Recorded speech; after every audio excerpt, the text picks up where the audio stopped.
Hello बच्चों, let's read the question first. All the following is correct for vector except presence of restriction site for various restriction endonucleases, replicates independent of chromosomal DNA, presence of ORI site और replicates only with the chromosomal DNA. इनमें से सभी चीजें vector के लिए correct बोली गई है, एक्सेप्ट कौन सी ऐसी चीजें जो वेक्टर के लिए इनकरेक्ट बोली गई है यहाँ पे. तो जो यहाँ पे की कॉन्सेप्ट यूज किया जाएगा वो हम वेक्टर का यूज करेंगे. वेक्टर क्या होता है? वेक्टर एक ऐसे कंपोनेंट को हम बोलते हैं यूजुअली जो कि एक प्लाज्मिड होता है. यूजुअली एक प्लाज्मिड होता है, ये कोई दूसरा कंपोनेंट भी हो सकता है. ये एक ऐसा कंपोनेंट होता है जो हमारे जीन ऑफ इंटरेस्ट को कैरी करता है. जीन ऑफ इंटरेस्ट इसके अंदर प्रेजेंट होता है और इसकी एक जॉब होती है, वो होती है हमारे जीन ऑफ इंटरेस्ट को होस्ट सेल के अंदर पहुंचाना.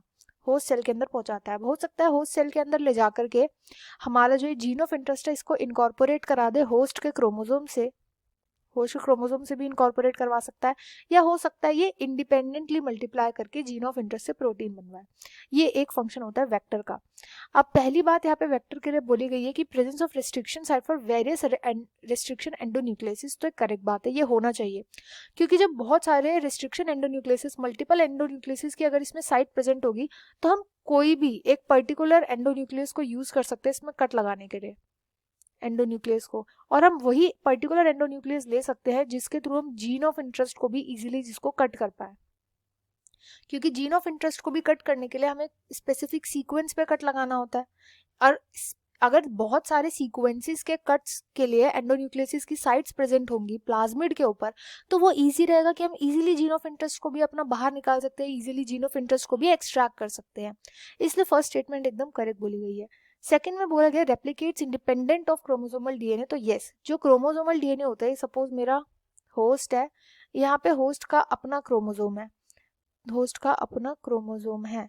तो यूजुअली वेक्टर्स क्या करते हैं, जैसे अगर हम प्लाज्मिड की बात करें तो ये एक्स्ट्रा क्रोमोसोमल होते हैं, ये इंडिपेंडेंटली एक्स्ट्रा क्रोमोसोमल होते हैं और independent of the chromosome of host. Host के क्रोमोसोम से इनको कोई मतलब नहीं होता, अपने क्रोमोसोम को खुद मल्टीप्लाई करते हैं, एक्स्ट्रा क्रोमोसोमल होते हैं, खुद मल्टीप्लाई करके प्रोटीन यील्ड करते हैं. नेक्स्ट बोला गया प्रेजेंट ऑफ ओआरआई साइट. तो ये भी करेक्ट बात बोली है. ओआरआई का मतलब होता है origin of replication. Origin of replication होना बहुत इंपॉर्टेंट है, क्योंकि वेक्टर्स अगर खुद रेप्लिकेट कर सकते हैं तो बहुत ही अच्छी बात होती है. रेप्लिकेट करके अपनी कॉपीज बना सकते हैं इस ओरिजिन ऑफ रेप्लिकेशन के थ्रू, इसलिए भी होना चाहिए.